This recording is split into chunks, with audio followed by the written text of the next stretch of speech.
Hello students, welcome to edu মন্ত্র।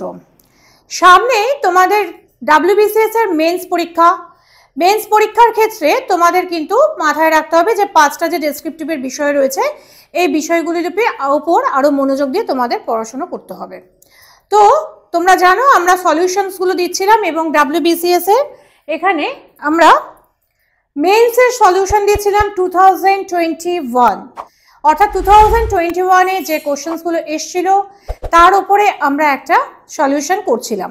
আজকে আমাদের সলিউশনের বিষয় হলো যে সম্পাদকীয় পত্রলিখন, এবং তোমরা জানো যে 2021-এ 3টে সম্পাদকীয় পত্রলিখনের মধ্যে থেকে একটি তোমাদের লিখতে বলা হয়েছিল।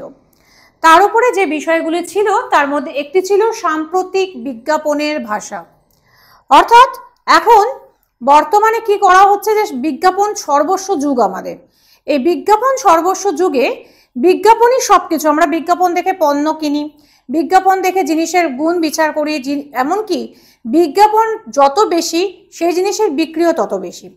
তো এই বিজ্ঞাপন যখন করতে গেলে তখন তার একটা প্রদর্শন যে কৌশল বা তার কতটা সেটা চিত্ত বিনোদন করছে আমাদের, সেগুলি খুব গুরুত্বপূর্ণ বলে মনে হয়। কিন্তু এটা করতে গেলে তার ভাষার দিকেও আমাদের খেয়াল রাখতে হবে, কারণ যে পণ্যটা নিয়ে আমরা বিজ্ঞাপনটা করব সেই পণ্যটা সম্পর্কে আমাদের একটা ডেসক্রিপশন দিতে হয়।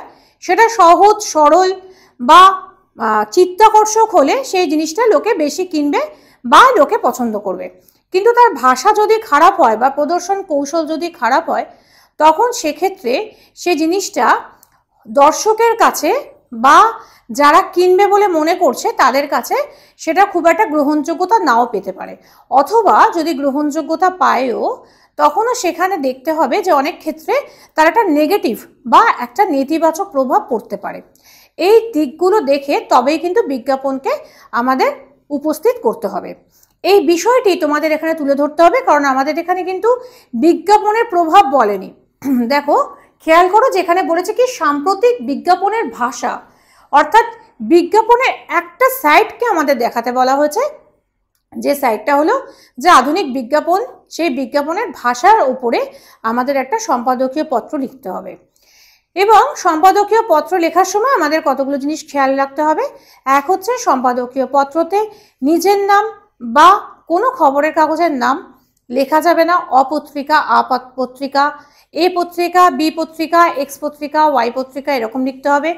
অথবা নিজের নাম এবং ঠিকানা কিন্তু কখনোই দেওয়া যাবে না। সেক্ষেত্রেও তখন কিন্তু নিজের নামের জায়গায় অন্য কোনো কিছু ব্যবহার করতে হবে, এবং অনেক ক্ষেত্রে বলে দেওয়া হয় যে নিজের নাম ঠিকানার পরিবর্তে XYZ ব্যবহার করুন, ABCD ব্যবহার করুন, এরকম বলে দেওয়া হয়।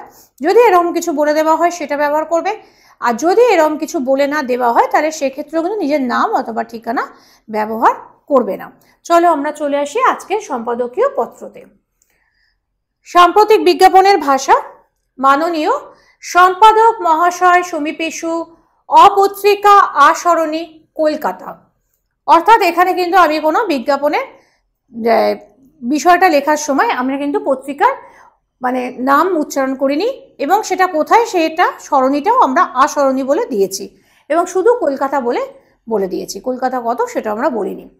আর হচ্ছে যে তারিখ, যেহেতু আমার পেজটা চওড়া করে করা হয়েছে সেজন্য এটা মাঝখানে চলে এসছে, এটা এই ধার করে হবে, অর্থাৎ ডান দিক নাগাদ হবে, অর্থাৎ এই জিনিসটা হবে এইদিকে 20।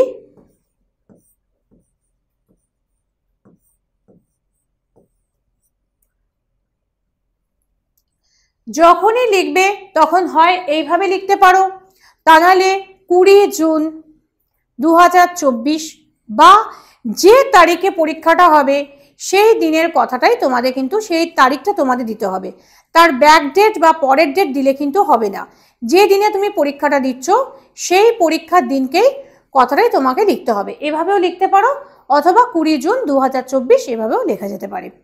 বিষয় সাম্প্রতিক বিজ্ঞাপনের ভাষা, অর্থাৎ এটাই আমাদের দিয়েছিল যে আমাদের বিষয় ছিল সাম্প্রতিক বিজ্ঞাপনের ভাষা। মহাশয়, বর্তমান যুগ বিজ্ঞাপনের যুগ, প্রচারের যুগ। এই বিষয়ে আমার বক্তব্য আমি আপনার বহুল প্রচারিত পত্রিকার মাধ্যমে প্রকাশ করতে চাই। আশা করি এই বিষয়ে আপনি আমার সহায়তা করবেন। প্রথম যে প্যারাগ্রাফটা, সেই প্যারাগ্রাফে তোমরা যেটা করবে সেটা হচ্ছে যে প্রথম প্যারাগ্রাফে সবসময় কেন তুমি চিঠিটা লিখছো সেই বিষয়টা এখানে বলার চেষ্টা করবে এবং এইখানে লেখার সময় খেয়াল রাখবে 25 থেকে 30টা বেশি শব্দ ব্যবহার করবে না। যদি এখানে 25 থেকে 30টার বেশি শব্দ তুমি ব্যবহার করে ফেলো তাহলে এই যে অংশটা অর্থাৎ তোমার যে মূল বক্তব্যের জায়গাটা সেখানে কিন্তু তোমার শব্দ সংখ্যা কমে যাবে এবং সম্পাদকীয় পত্র লিখনের ক্ষেত্রে 150টার বেশি শব্দ তোমাকে দেওয়া যাবে না। অতএব সেখানে +-5 আমরা ধরে রাখি, অর্থাৎ 150 থেকে 155টা শব্দ আমরা ব্যবহার করতে পারি, তার বেশি কখনোই নয়। কাজেই সেখানে সেই জায়গাটা যদি আমরা মাথায় রাখতে হয় তাহলে আমাদের প্রথম যে প্যারাগ্রাফটা সেই প্যারাগ্রাফে 25 থেকে 30টার বেশি শব্দ যদি আমরা ব্যবহার করে ফেলি তাহলে কিন্তু আমার দ্বিতীয় প্যারাগ্রাফে বা যে মূল বক্তব্য যে জায়গাটা আছে সেই জায়গাতে আমরা বেশি বক্তব্য রাখতে পারবো না। 19বিংশ শতাব্দীতে শিল্প বিপ্লবের পর বিশ্বব্যাপী প্রতিযোগিতায় বিজ্ঞাপনের প্রয়োজন দেখা দিল। সম্প্রতি তা আরও বিস্তৃতি লাভ করেছে। বলা যেতে পারে বিজ্ঞাপন আধুনিক জীবনযাত্রার সঙ্গে ওতপ্রোতভাবে জড়িয়ে রয়েছে। তবে শিল্পকলা সম্মত বিজ্ঞাপন আমাদের আকৃষ্ট করে, তেমনি অপসংস্কৃতিমূলক বিজ্ঞাপন আমাদের সংস্কৃতির বিপর্যয় ঘটাতে পারে। বলেছিলাম একটা নেতিবাচক প্রভাব তোমার ফেলতে পারে। অনেক সময় অনেক ভুলভাল কথা বা ভুলভাল ভাষার ব্যবহার আমাদের উপরে মানে আমাদের পণ্যটার বিষয় বা আমাদের ওই বিজ্ঞাপনটাই আমাদের জীবনযাত্রার উপরে একটা নেতিবাচক প্রভাব ফেলতে বাধ্য। অতএব এমন কিছু আমরা দেখাবো না যাতে করে কোনো রকমভাবে কোনো নেতিবাচক প্রভাব আমাদের উপর আসতে পারে। তাই বিজ্ঞাপনের ভাষাটা কিন্তু সুরুচিকর হওয়া উচিত। এই জন্যই এখানে বলেছি যে শিল্পকলা সম্মত বিজ্ঞাপন আমাদের আকৃষ্ট করে, অর্থাৎ যদি বিজ্ঞাপনটা আমাদের শিল্পকলা সম্মত হয় তাহলে সেটা আমাদের আকৃষ্ট করে। অপরদিকে অপসংস্কৃতিমূলক বিজ্ঞাপন আমাদের সংস্কৃতির বিপর্যয় ঘটাতে পারে। বিজ্ঞাপনের ভাষা কেমন হওয়া উচিত? সহজ, সরল এবং সাধারণের বোধগম্য হওয়া উচিত। কেন? পণ্যটা যারা কিনছে তারা সকলেই যে লেখাপড়া জানা, তারা সবাই সব জানে তা তো নয়, খুব সাধারণ মানুষও এগুলো কিনছে। অতএব সেই জন্য বিজ্ঞাপনের ভাষা কেমন হওয়া উচিত? খুব সহজ সরল হওয়া উচিত।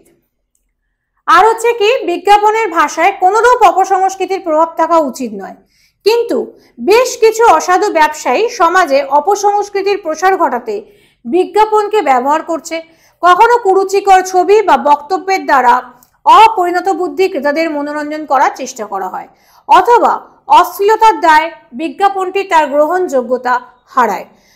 খুব ছোট করে মানে তোমার যে বক্তব্যটা সেই বক্তব্যটা অত্যন্ত কম্প্যাক্ট ভাবে লিখতে হবে। কিছু কথার মধ্যে বিশাল লম্বা করে লিখে যাবার বা বেশ কিছু বিজ্ঞাপনের বক্তব্য বলার কোনো প্রয়োজন নেই। যেটা তুমি বলতে চাইছো সেটা খুব কম জায়গার মধ্যে, কম সেন্টেন্সের মধ্যে বা কম শব্দের মধ্যে, 150টা মানে 30টা তোমার আগে চলে গেছে, 120টা সেন্টেন্স বা শব্দের মধ্যে বলার চেষ্টা করতে হবে এবং তার মধ্যে যতখানি বলা সম্ভব ঠিক ততখানি তোমাদের বলতে হবে। বিজ্ঞাপনের পরিবেশনকে সুরুচিকর এবং শিল্পসম্মত করে তুলতে সমাজের প্রতিটা স্তরের মানুষকে অগ্রণী ভূমিকা নিতে হবে। সরকারি তরফে অপসংস্কৃতি সম্পন্ন বিজ্ঞাপনের প্রদর্শন বন্ধ করতে হবে। প্রয়োজনে বিজ্ঞাপনদাতার বিরুদ্ধে আইনি ব্যবস্থা নেওয়া প্রয়োজন। অর্থাৎ এর সমাধানটাও আমরা একটা বলে দিতে পারি যে কিভাবে আমরা এটার প্রসারটা রোধ করব। নমস্কারান্তে বিনীত খ। এক্ষেত্রেও একই ব্যাপার, যেহেতু আমি চওড়া করে পেজটা করেছিলাম তাই এটা মিডিল হয়ে গেছে। এই বিনীত খ এটা হবে এদিকে। আর দেখো নমস্কারান্তে কথাটা ঠিক এই জায়গাটাতে হবে এবং এই নমস্কারান্তে কথাটার পরে কিন্তু বিনীত খ কথাটা হবে এবং ঠিকানার কথাটা তোমরা একদম ওপরে লিখতে পারো, যেমন আমি এবারে করেছি।